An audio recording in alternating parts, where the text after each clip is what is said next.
Hello and welcome back to Bicycle Legs and another edition of Studio Albums Ranked. And again, joining me today, I have John the Music Nut. Thank you very much again for joining me for this one, John.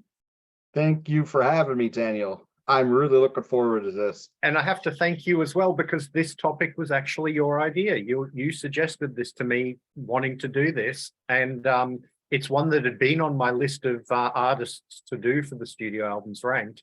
But again, thank you for sort of prompting me to get into this. You're welcome, and thank you for having me. And the artist that we're going to be ranking the studio catalogue of today is Tears for Fears.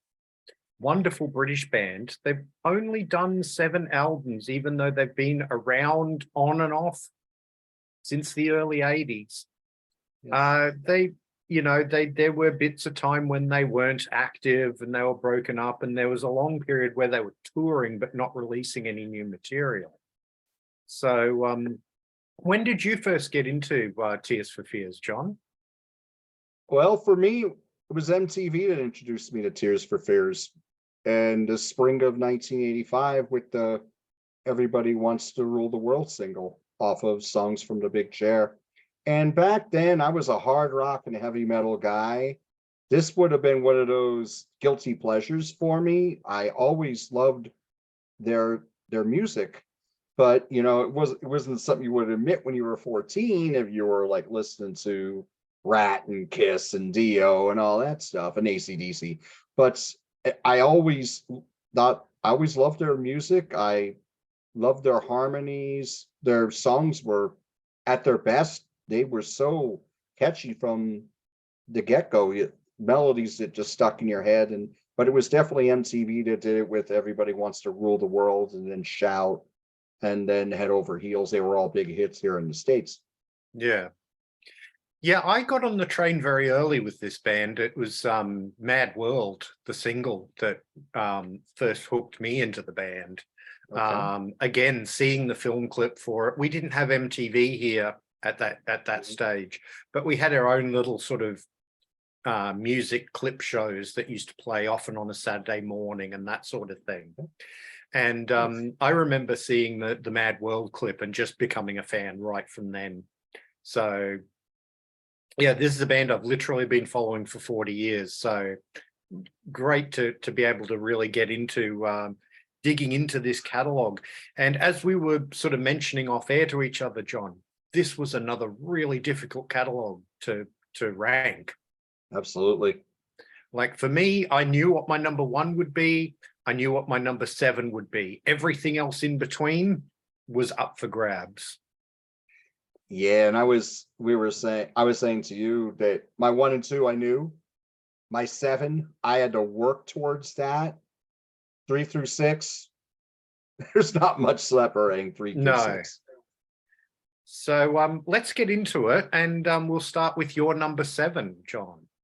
Okay, thank you, Daniel. My number 7 is Tears for Fears' 4th album from 1993, and this is called Elemental. Now, just because I have this ranked number 7 doesn't mean I don't like this album a lot, because I certainly do. This was the first album that Roland Orzabal did without Kirk Smith, and they had a very bad falling out prior to this. I believe it was happening on they weren't getting along very well on the Seeds of Love tour. This album there are some songs on here that are kind of like heavy rock, but most of it is in the more adult contemporary vein. But the lyrics on here, Fish Out of Water, is a scathing letter to Kurt Smith. Yes. The guys can laugh about now that they're back together and getting along and making great music again. But Fish Out of Water, it's very scathing, but it's a very good tune. Break It Down Again was their last hit single in the United States. That went to number 25 on Billboard. But there is still a lot to love here. Besides that, you have the title track is very dramatic and it just brings you right in. Power is an excellent song. Power has a lot of great hooks on that, and it's got an excellent chorus. Goodnight Song, Brian Wilson said they're both very strong tracks. Dog's a best friend's dog. That's a little on the heavier side. But yes, this is still quite good, and not the first one I'd recommend by Tears for Fears, but still, if you know go through the catalog and then you pick this up, there'll be a lot that you'll like as well. So that's my number 7, Elemental. Great. As Martin Popoff would say, more on that later. Yes. My number 7 is actually going to be the follow-up to that album, which is 1995's Raoul and the Kings of Spain. This is the second and last Tears for Fears album that Roland did without Kurt. And I just, again, as you were saying about Elemental, I really like this album. This is a really good album. It's just, I like the other albums a little bit better. There's some really good stuff on this album. The title track's a great song. Falling Down is a great song. Really good song. God's Mistake, Sketches of Pain. I don't know. It just has a little bit less of a Tears for Fearsy feel to me, this album, than the other albums do. And that's probably why I rank it as my number 7. But I mean, it's still a really good album. Again, as you were saying with Elemental, not where I would start with the Tears for Fears catalog. I think we'll get up towards the, you know, top 3 or 4 that in our selections would be the ones that we would personally recommend. But once you're dug into the catalog, it's definitely an album worth exploring, because there really are no bad albums in this catalog. I mean, they take their sweet time over albums, 7 albums in 40 years, but and it shows in their work. It really does, that, you know, they put a lot of care and craft into these albums, and that's why they take so long. Yes, Roland Orzabal is a perfectionist, and that was one thing that was a thing that kind of separated Roland and Kurt there, because Kurt wasn't really like that at all, but Roland was, you know, put a lot into the production and the songwriting and all that. He's a fantastic songwriter and producer, and the sound on these albums is so immaculate. I mean, there's all the albums are recorded so well. So yeah, lots of love with this catalog. But I love Raoul and the Kings of Spain. We'll get to that later on. Yeah. So you're number 6. Now it pains me to put this at number 6, but my number 6 is their 6th album. Everybody Loves a Happy Ending. I just want to make sure I said it right. This was their comeback album with Roland and Kurt together.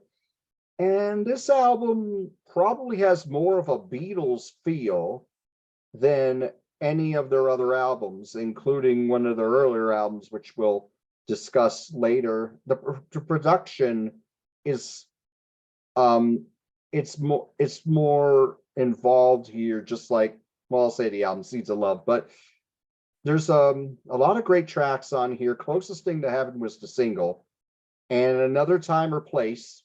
That would have been a big hit for Tears for Fears as well, but I think it was just the fact that it was released in 2004 outside of maybe adult contemporary radio. I don't think that the programmers were going to give this much of a chance, but Kurt's on this album, he only sings 2 lead vocals on Size of Sorrow and Who You Are. Who Killed Tangerine is an excellent track. I love the chorus at the end that they repeat over and over. Reminds me a little bit of Shout, the end of Shout, when they just do the chorus ad nauseum and they do that long fade out. The title track is excellent. I love Quiet Ones, Secret World. Last Days on Earth, to me, has this really cool 70s R&B vibe to it that I really enjoy. So again, a lot to love on here. Secret World is very good as well.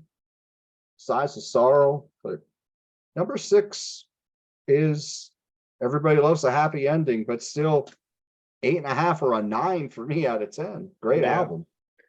Well, as it so happens, that's my number 6 as well. Okay. And there's, yeah, not a lot I can really add to what you said. I mean, Closest Thing to Heaven was a good single, and you know, in another time would have been a hit for them. I always loved Call Me Mellow. I think that song's Yes. great. Mm. The title track is wonderful. Secret World, as you said.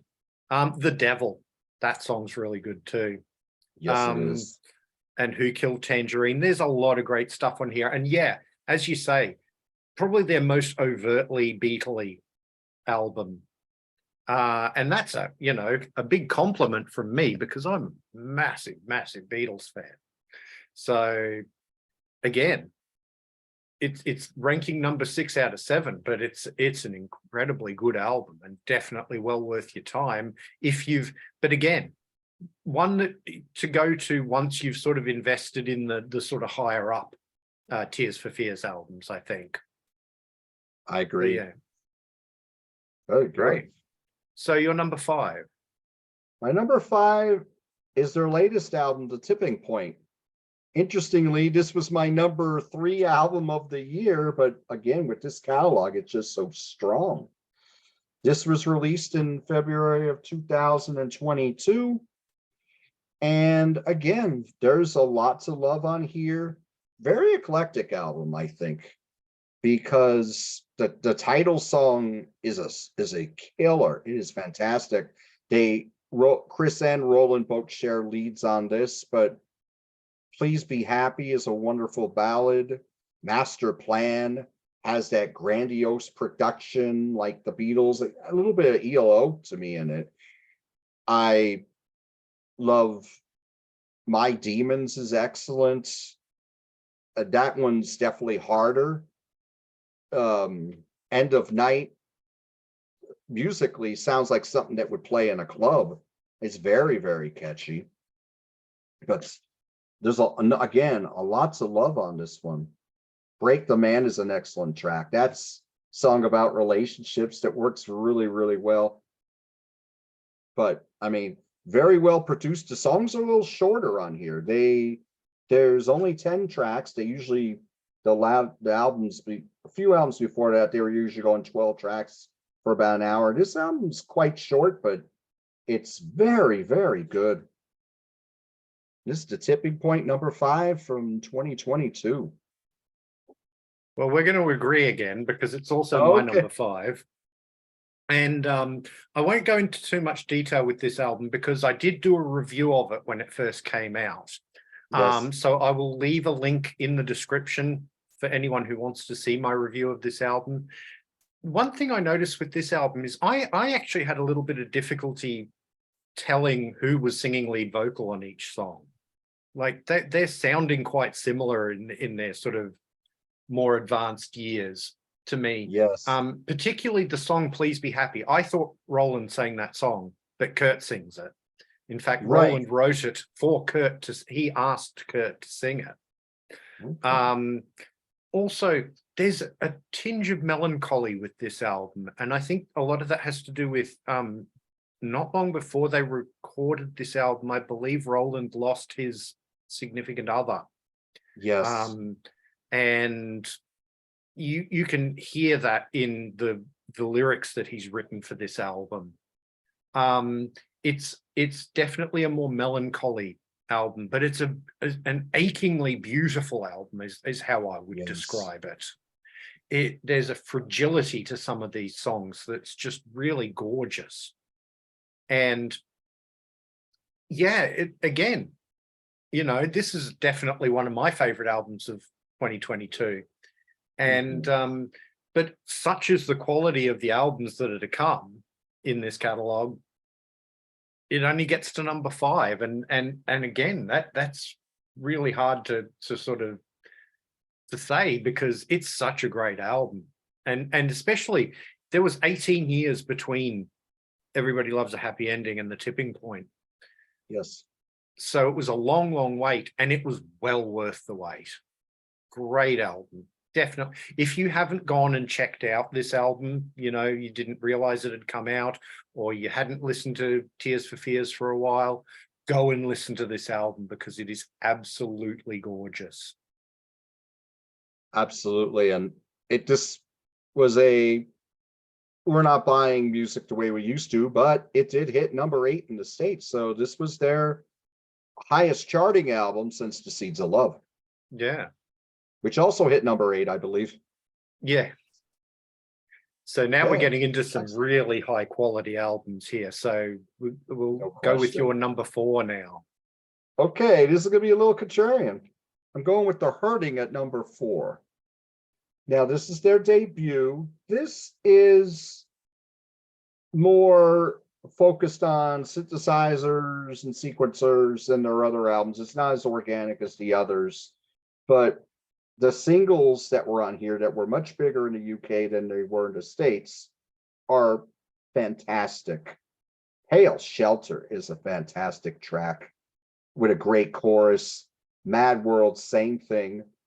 Change was the first song I heard off this album, and I didn't hear it until years later, maybe around the time Seeds of Love came out, was the first time I actually heard the song Change. But Change has a very memorable keyboard line. It's a really cool tune. Suffer the Children's very good.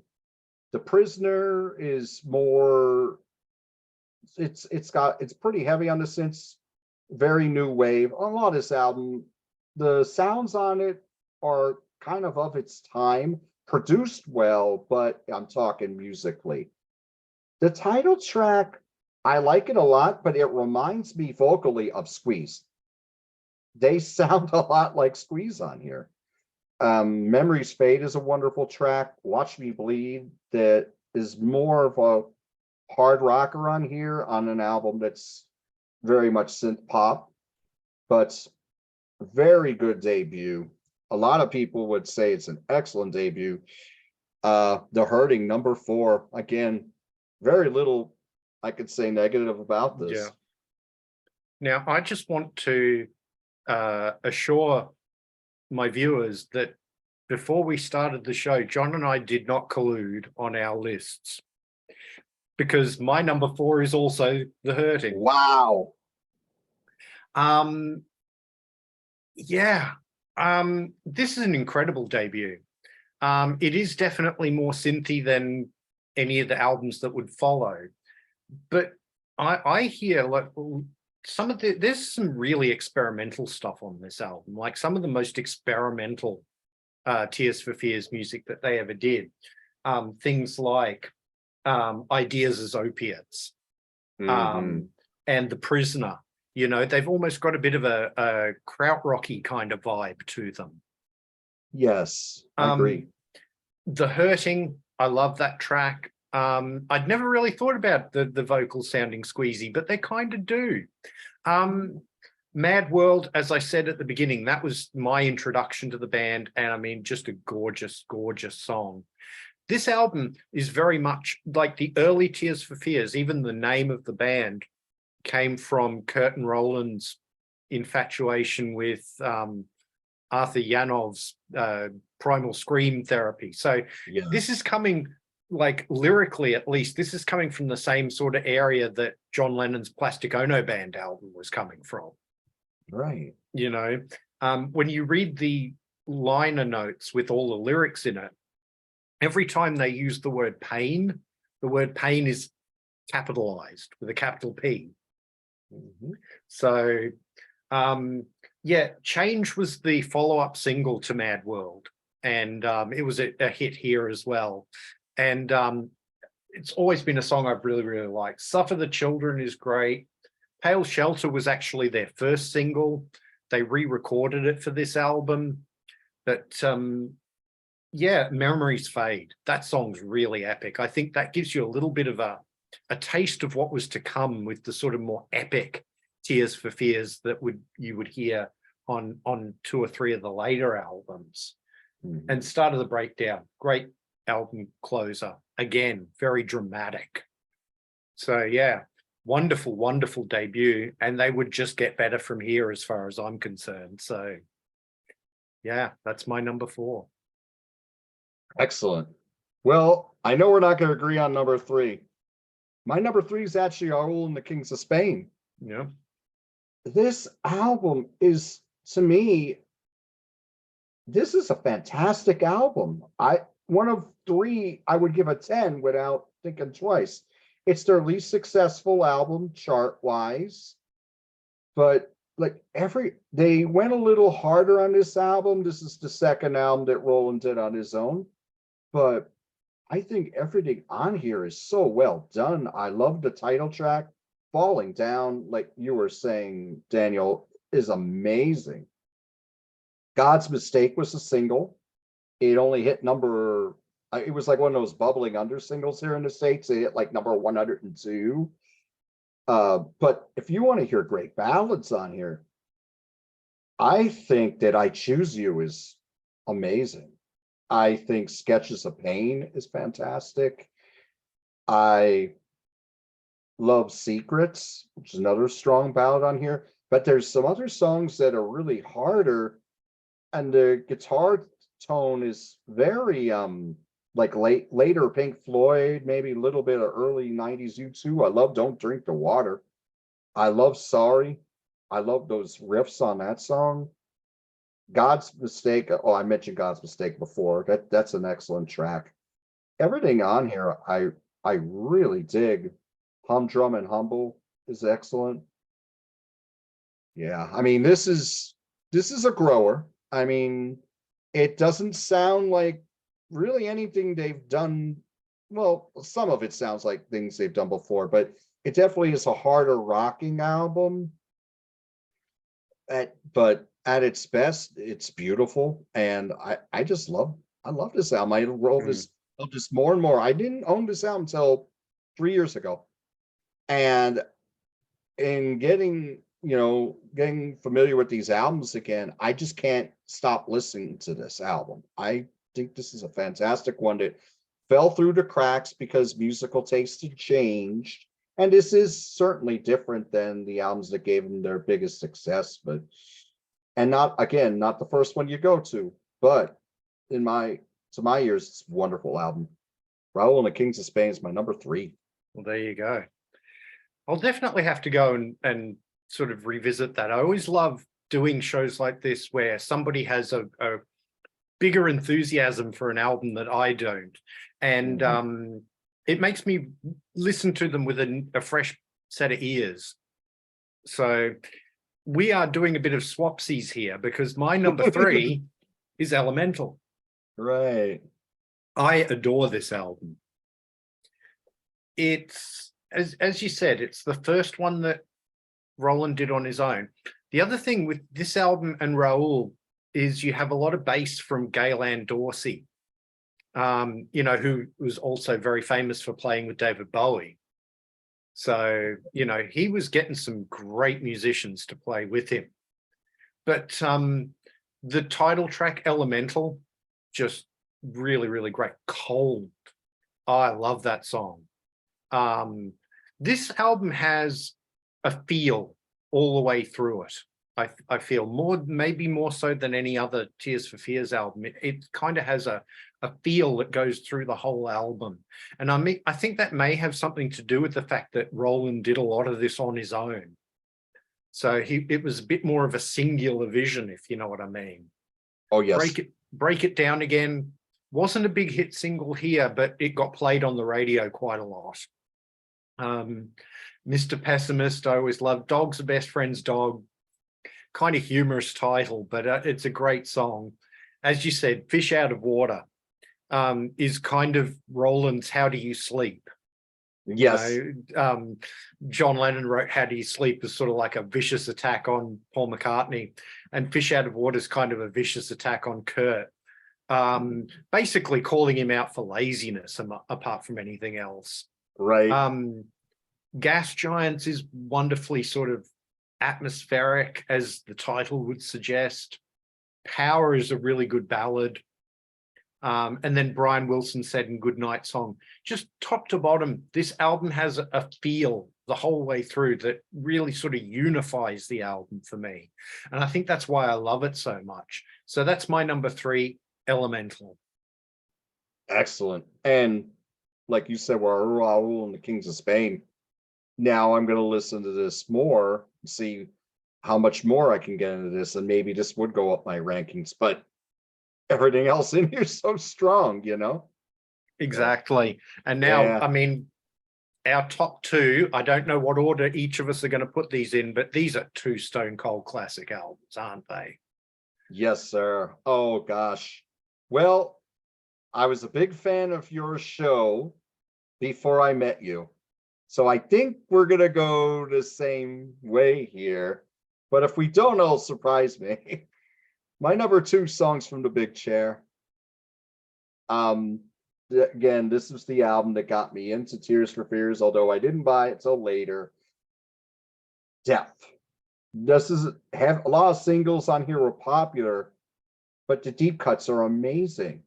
Let's go to the singles first. That you all out there who know this band, you know them and you love them. Everybody Wants to Rule the World was one of 2 number 1 hit singles from in the States here. Fantastic track. This and the follow-up single, which is the opening track, Shout, were 2 of the best singles in the 1980s, in my opinion. The guitar solo at the end of Shout, ever since I've heard it, has always brought me chills. It is one of the most melodic and lyrical guitar solos that I've ever heard. And then they go back into the chorus again, and it turns into the long ride out. But what a spectacular song. Mother's Talk was the 4th single off the album here in the States. It went to number 27. That's a very strong track. Head Over Heels was more reminiscent of something that would be on The Hurting, and the fact that it was more synth oriented. But again, fantastic chorus, great song. And on here, it goes into a live version of Broken, which rocks pretty hard. Broken's a very good track. I Believe is gorgeous. That might be the most gorgeous song they ever did. Amazing track. Love that to death. And I love The Working Hour, which is track 2 on here. Another wonderful song. Very well played, very well written. Yes, this is a classic for me. I love this album to death. Songs from the Big Chair, their most successful album here in the United States, and probably over the world. I know this was really huge in the UK, and I'm sure in Australia as well. Yeah, it was massive, and it is my number 2 as well. And you talk about The Working Hour. That is a top 5 Tears for Fears song for me. I adore that song. On some of this record, you have Mel Collins playing the saxophone, from King Crimson. Yes. And many other bands. He was in Camel as well, and he's played with 1,000 other people as a session musician. But he plays some absolutely gorgeous sax on this album. I mean, what can be said about the hits? Everybody Wants to Rule the World is a great song, but it's probably one of my least favorite songs on the album. And that's saying something, because every song on this album is just brilliant. Shout, when that first came out, it took our breath away. I was 14 when it came out, and we just found it incredible. And it was also incredible that they didn't edit the song for the single version. They did the long sort of 6-minute version as the single and did the clip for the whole thing. And yeah, that guitar solo is just incredible. Mother's Talk, that's again sort of the slightly more experimental side of Tears for Fears. Really good. I think that was the first thing recorded for this album.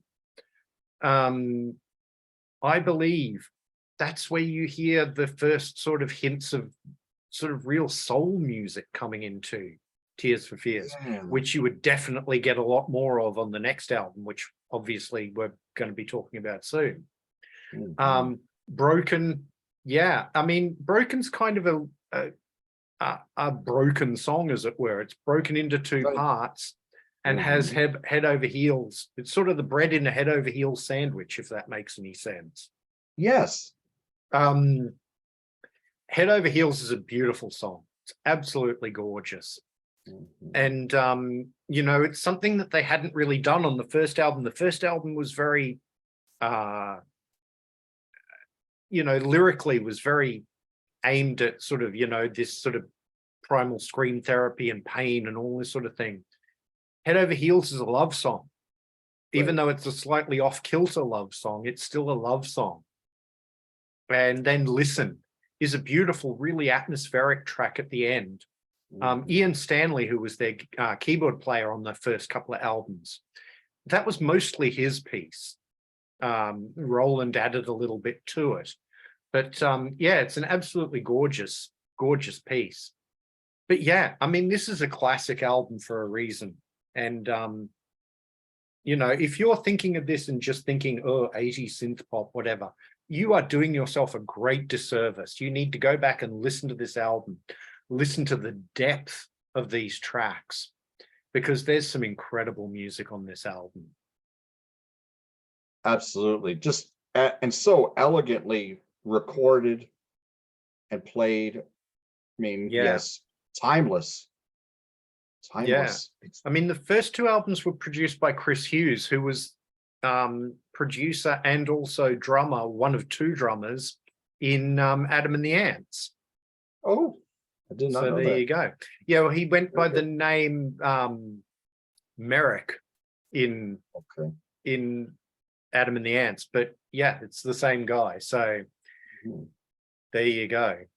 Nice. So well, no surprises what our number ones are going to be. Yeah. Oh, gee. Masterpiece. Seeds of Love.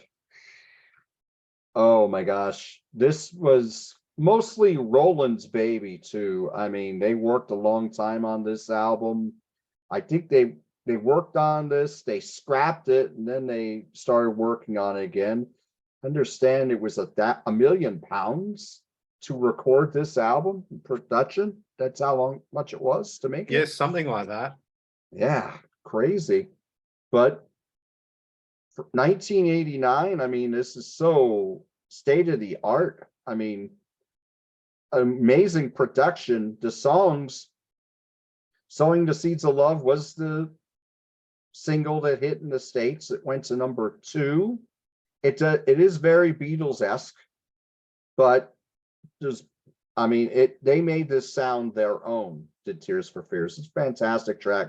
And this was, I don't believe they cut it for radio play here either. I think they always played the whole 6-minute track. Yeah. I believe so. But I really want to talk about the third single. In my opinion, Advice for the Young at Heart should have been a huge hit too. This was the only one that Kurt did. Well, Kurt sang a little bit of lead on Badman's song, but he did the full lead on this track. This is a wonderful pop song. It's just with a wonderful lyric and vocal, very catchy. It was the third single. It only hit like 88 here in the States. And I always thought that was sad. Maybe if they released it a few years earlier, it would have been a hit, or maybe it's the second single. But I've always loved that song. That's probably, well, it's close. I was about to say, is that my favorite song? Woman in Chains introduces us to Willetta Adams. I mean, she's singing with Roland on here. They met her in a club while they were touring for Songs from the Big Chair. And she's all over this album, and she's a secret weapon along with the spectacular songs and production. Wonderful track. Badman's song is excellent. On here, you got Roland, Kurt, and Oletta singing on here. And it's progressive, and then it becomes very gospel. This song still really gets to me when I hear it. Wonderful track. Now, the second half of the album is more eclectic and moodier. Standing on the Corner of Third World is an excellent track. Excellent vocal here from Roland. Swords and Knives. Now, that might be my favorite track. I mean, it's just got this slow burn and build to it. And it starts out very mellow, but it just builds and builds. And I believe, correct me if I'm wrong on this, Daniel, Robert Fripp plays the lead guitar solo on here. Am I right on that? No, I don't think so. Okay. I might have read that somewhere else. It sounds Fripp-like. But Swords and Knives is spectacular. Year of the Knife is more hard rock and it's more fast paced, but that's a great track. And Famous Last Words is a wonderful ballad. I can't get enough of this album so many years later.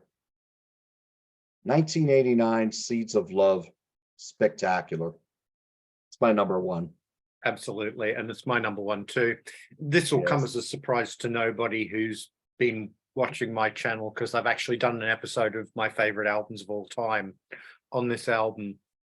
Now, I did a show over on Grant's Rock Warehouse where we were talking about Pink Floyd's The Wall, and the topic that Grant came up with was, is this a masterpiece?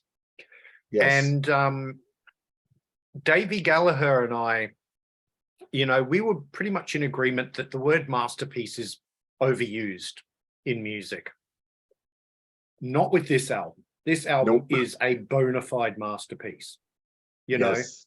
10 out of 10 feels like not enough. I would give this about a 15 out of 10, you know. It's just, this would be, I mean, I've got a couple of thousand albums in my collection. This would be a top 10 album, no doubt about it. Wow. Top 10 album of all time, you know. It starts with Woman in Chains. Just incredible song. They released that as the second single, and I don't know if that was the best idea, not because it's not a wonderful song, because it is. I just don't know what the sort of commercial viability of a song like that in 1989 was.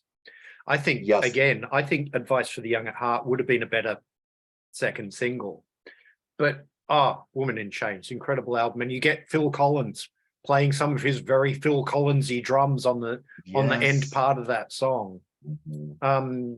You know, it's just a beautiful, beautiful song. And with a beautiful message too, you know, a beautiful feminist message. Yes. You get Badman's song. It's about 8 minutes long. Apparently they recorded like a dozen different versions of that song, all with different feels, until they finally came up with the version that they came up with on that album. And again, you've got Alita Adams on those first two tracks. And they actually credit her in the liner notes with helping them discover their soul, you know. And it's an absolutely gorgeous song. Sowing the Seeds of Love is, you know, Roland and Kurt's love letter to the Beatles, and particularly to Sergeant Pepper. It's very Sergeant Peppery, but again, it doesn't come off as a pastiche or something like that. It's a beautiful homage to that psychedelic Beatles sound. Absolutely gorgeous. They both wrote it and they both sing on it. You know, Roland sings the verses and then Kurt sings the choruses. Just an incredible song. It was a great single. It was a big hit all around the world, and it had an incredible film clip too. Really trippy film clip, which I absolutely love. Yes. Advice for the Young at Heart, beautiful song sung by Kurt, as you mentioned, probably the most overtly commercial song on the album, which is, again, a little bit surprising that they waited till the third single to release it, because it really is the one that most stands out to me as sounding like a single. Yes. But then side two, for me, arguably side two is even better than side one.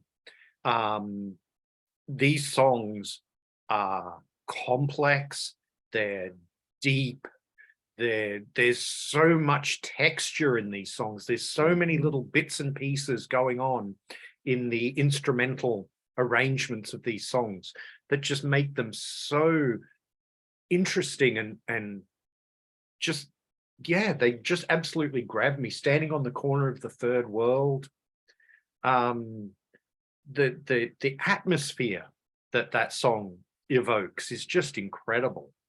Swords and Knives, yeah, starts off really quiet, then goes into this almost dancey beat, sort of almost got this sort of, I don't even know if trip hop was a thing at that stage, but it has that kind of a beat to it. Yes. A great song. Year of the Knife, they really sort of let loose and have fun and rock out. But then Famous Last Words, that end track, brings a tear to my eye every time I listen to it. It's absolutely gorgeous. You know, the chorus to it, you know, as the day it's the night, we will sit by candlelight, we will laugh, we will sing when the saints go marching in, and we will carry war no more. It's just, that just hits me right in the feels every single time. And I've heard that song hundreds and hundreds of times, and it never fails to elicit an emotional response from me. Yes. So absolutely my number one. As I say, a top 10 album of all time for me. So there you have it, ladies and gentlemen. We have a lot of agreement. We had a little bit of disagreement as far as those two sort of Roland solo Tears for Fears albums go, as it were. Have you ever listened to his solo album, Tomcat Screaming Outside? I have not. Oh, okay, it's well worth a listen too. It sort of carries on from the Raoul kind of feel, but then goes in its own kind of direction as well. It's definitely an album worth checking out too. Sweet. Definitely will. So thank you again, John, for A, coming on the channel and doing this show with me, and B, for prompting me to do it, for suggesting the topic. Thank you so much. Thank you. And thank you for having me on. This was fun. I enjoyed this immensely. Great. Please do like, share, and subscribe. It really does help the channel out. If you're new to the channel, please go and have a look at some of my other videos. That really helps the channel too. And everything is playlisted. So if you want to see some of my other studio albums rank shows, there's a playlist for those. If you want to see some of my favorite albums of all time shows, there's a playlist for those. If you want to see some of my In Defense Of, where I take an album that the critics hate and defend it and say it's actually not a bad album, there's a playlist for those, and so on and so on. I will leave links in the description to my review of The Tipping Point and my favorite albums of all time show for The Seeds of Love, so you can hear me dribble on about this album even more. If you want to follow me on social media, I'm at bicyclelegs on Instagram and Twitter, and I now have a dedicated Facebook page, so please come and give those all a like. There's links in the description. Love to have you there and join in the conversation. Thank you very much for watching, and I'll see you in the next one. Thank you.